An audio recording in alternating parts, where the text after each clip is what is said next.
సంక్రాంతి సంబరాల కోసం నగరవాసులు పల్లెబాటు పట్టారు. హైదరాబాద్ విజయవాడ హైవేపై అంతా ప్రయాణికులతో కిక్కిసిపోయింది. పట్నం నుంచి సొంత ఊళ్ళకి వెళుతున్న ప్రయాణికులతో హైవేపై రద్దీ కొనసాగుతుంది. నిన్న నుంచి ఇప్పటి వరకు 1,30,000 వాహనాలు పతంగి టోల్ ప్లాజాను దాటినట్లు అధికారులు వెల్లడించారు. రద్దీ దృష్ట్యా పోలీసులు, రెవెన్యూ, ఆరోగ్య శాఖలు ప్రత్యేక పోస్టులను ఏర్పాటు చేశారు.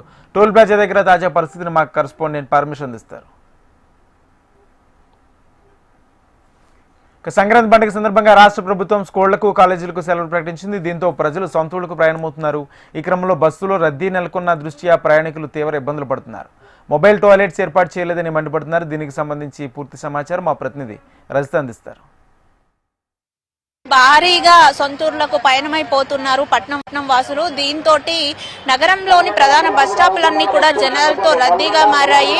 ప్రజెంట్ నేను ఎల్బీ నగర్ బస్ స్టాప్ లో ఉన్నాను. ఇక్కడ చూడొచ్చు, ఉదయం నుంచే కూడా భారీ ఎత్తున ప్రయాణికులు ఈ బస్ స్టాప్ కి తరలి వస్తూ ఉన్నారు. దీంతో ఈ బస్ స్టాప్ ప్రాంగణం అంతా కూడా ప్రయాణికులతో రద్దీగా మారింది. అయితే ప్రయాణికులు వస్తున్నారు, వారు బస్సుల కోసం గంటల తరబడి బస్ స్టాప్ లో వెయిట్ చేస్తున్నప్పటికీ వారికి ఎటువంటి సౌకర్యాలు కల్పించడం లేదని కూడా ప్రయాణికులు ఆగ్రహం వ్యక్తం చేస్తున్నారు. ఇక్కడ బస్సుల కోసము భారీ ఎత్తున ప్రయాణికులు వస్తారు, వారు గంటల తరబడి బస్ స్టాప్ లో వెయిట్ చేయాల్సి ఉంటుంది. కానీ ఇక్కడ కనీసం వారికి త్రాగునీరు సదుపాయం కావచ్చు, ముఖ్యంగా టాయిలెట్ ఫెసిలిటీ అయితే కల్పించలేదని ప్రయాణికులు ఆగ్రహం వ్యక్తం చేస్తున్నారు. ఇక్కడ చుట్టూ మనం చూసుకోవచ్చు, చుట్టుపక్కల ఎక్కడ చూసినా కూడా పబ్లిక్ టాయిలెట్ లేదు, లేదంటే మొబైల్ టాయిలెట్స్ కూడా ఏర్పాటు చేయలేదు. అయితే వేల సంఖ్యలో ప్రయాణికులు ఇక్కడ నుంచి వెళ్తూ ఉంటారు. అందులో ముఖ్యంగా మహిళలు ఉంటారు, చిన్న పిల్లలు ఉంటారు. ఏదైనా ఎమర్జెన్సీ అయినప్పుడు కనీసం టాయిలెట్స్ కూడా లేకపోతే ఎలా అని ప్రయాణికులు ఆగ్రహం వ్యక్తం చేస్తున్నారు.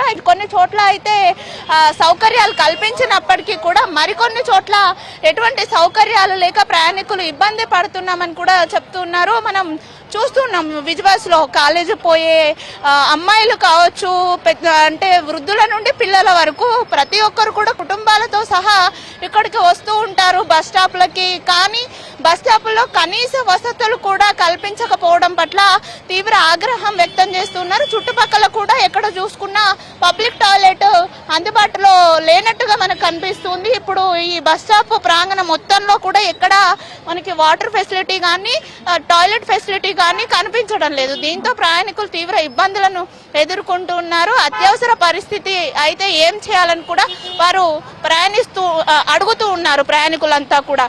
అయితే ఇటువంటి సమయాల్లో ఏవైతే పండుగలప్పుడు రద్దీగా ఉంటుంది బస్ స్టాపులన్నీ కూడా, అటువంటి సమయంలో ప్రయాణికుల కోసము ప్రత్యేకంగా మొబైల్ టాయిలెట్స్ అయినా ఏర్పాటు చేయాల్సి ఉంటుంది. కానీ ఇక్కడ అటువంటి సదుపాయాలు ఏవి కల్పించకపోవడం పట్ల కూడా వారు ఆగ్రహాన్ని వ్యక్తం చేస్తున్నారు. ఇప్పటికే ఆర్టీసీ అధికారులు, పోలీస్ అధికారులు, ట్రాఫిక్ అధికారులు కూడా సమన్వయంతో పనిచేస్తున్నామని చెప్తున్నారు. కానీ ఇటు ఆర్ఎండ్బి అధికారులు కూడా, జిహెచ్ఎంసీ అధికారులు కూడా ఇందులో భాగమయ్యి ప్రజలకు, ప్రయాణికులకు సంబంధించినటువంటి సదుపాయాలని కల్పించాలని కూడా ప్రయాణికులు కోరుతున్నారు. వీడియో జర్నలిస్ట్ ప్రవీణ్ తో రజిత, HM